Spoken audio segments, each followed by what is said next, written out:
Most respectfully, we greet and address your Imperial Majesty, Emperor Dao Min Quan, our beloved leader. Dear esteemed audiences and friends, we warmly invite you to listen to the stories about the life of Emperor Dao Min Quan. In today's program, we will explore the youth of His Majesty Emperor Dao Min Quan.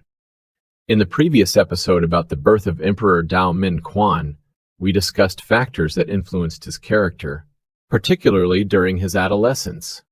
Notably, his intelligence and compassion were qualities passed down from his noble lineage. His appearance as a child, from photographs of the young imperial duke, we can see that he was more mature than his age suggested. For instance, in a photo taken when he was 13 years old, which bears the inscription, Kim Sen, in his Facebook photo collection, his face is refined, gentle, and remarkably mature. The elders often say, "Wisdom doesn't wait for age," and this saying holds true here. His education, the military life of his father, always on the move, meant that his family had to relocate frequently. As a result, Emperor Dao Min Quan education was often interrupted and had to adapt to new circumstances. From the age of 5, he attended a Catholic school, where he was taught by priests. His first school in Fushuan, Hui, from 1957 to 1959, was led by Cardinal Nguyen Van Thuan.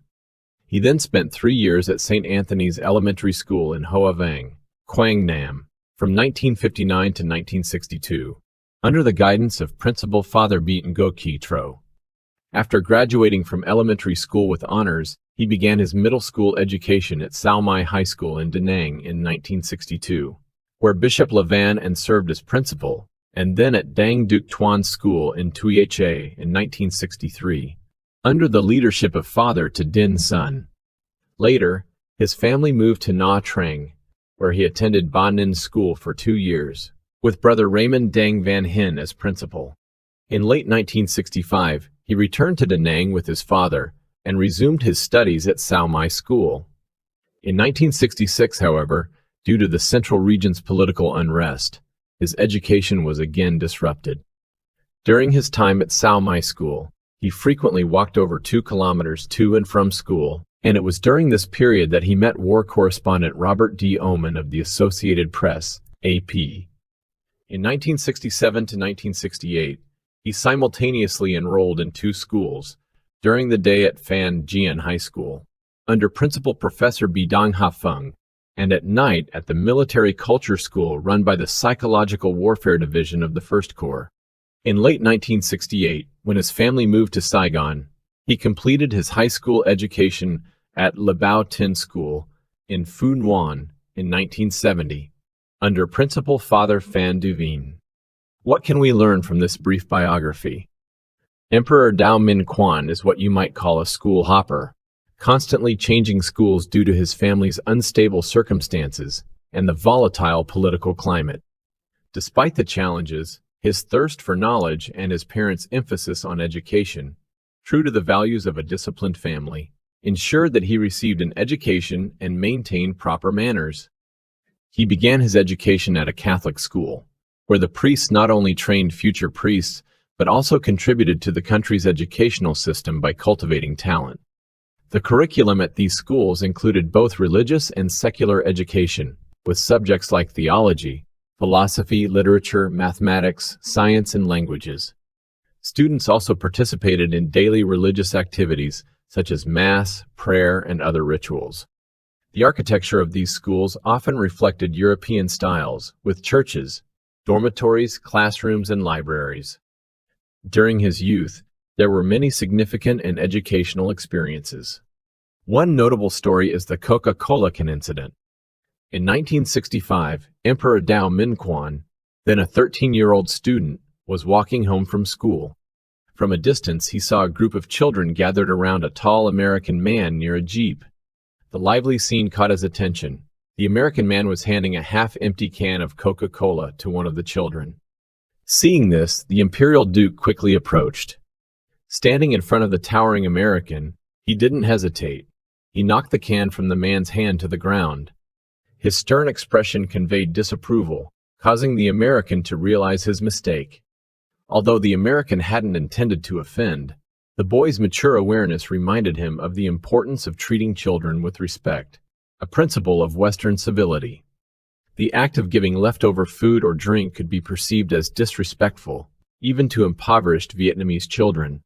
The 13-year-old boy's action was a lesson in dignity and respect. The American then went to his Jeep, fetched fresh cans of Coca-Cola, and distributed them to the children. The Imperial Duke helped him hand out the drinks, and after the children had their cans, he calmly walked away. The American offered him a can, but the Imperial Duke declined. His intention had been to ensure the American respected the Vietnamese children, with the notion that the manner of giving is more important than the gift itself, without seeking any personal gain. The American was deeply impressed by the boy's noble gesture and maturity, leading him to inquire about the boy's family. He was curious about this remarkable child who stood out from his peers. The American followed the Imperial Duke home, where he lived at 1 Trinh Minh the Street, Da Nang, across from the I Corps headquarters. After a few days, on the third day, the man finally visited the Imperial Duke home to seek permission from his parents to speak with him. With their consent, the Imperial Duke began accompanying the American on outings and eventually became his local guide. Encouraged by the journalist, the Imperial Duke entered and won a journalism contest, securing a stipend and royalties from the news agency to fund his education until he was 18. He also rented a room on the second floor of the Kim Sen photo studio on Trung New Vong Street, Da Nang, where he stayed and provided shelter to homeless children. Beyond his studies, the Imperial Duke continued to assist Robert D. Oman in his journalistic duties. He later served as an interpreter and guide for Oman, accompanying him on dangerous missions into South Vietnam's battlefields. On several occasions, they ventured deep into areas of fierce combat. The Imperial Duke witnessed the atrocities committed by the communists, including the slaughter of innocent civilians.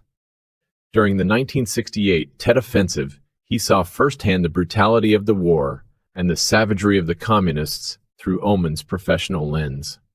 The communists used hammers and axes to kill innocent civilians, throwing them into mass graves regardless of whether they were dead or alive. That bloody spring of 1968 also brought the death of his beloved grandfather, the long-lived man Dao Kung, who was 103 years old. Despite his age and health, he died under the communist bombardment of Truc Lam village. What does this story tell us? First, it highlights a spirit of chivalry. Second, it reveals the patriotic spirit of a 13-year-old boy. Third, it showcases the maturity, intelligence, compassion, and extraordinary development of a young boy who would later become our beloved national leader. People often say that teenagers are too young to fully grasp the world around them, but Imperial Duke was different from the start. As his mother often said, he would be a man of the people, a man of society. His heart was full of love and compassion. He could not enjoy life knowing others around him were suffering. You have just listened to a story from the youth of Imperial Duke Emperor Dao Minh Quan.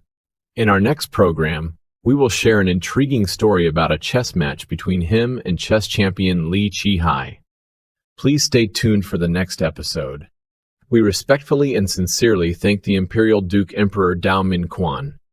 We also extend our gratitude to our audiences for watching our program. Respectfully, we bid you farewell and look forward to seeing you again. Một lời thề người dân chiến đấu không ngại ngùng vì nước hy sinh cho muôn đời tổ quốc quang vinh.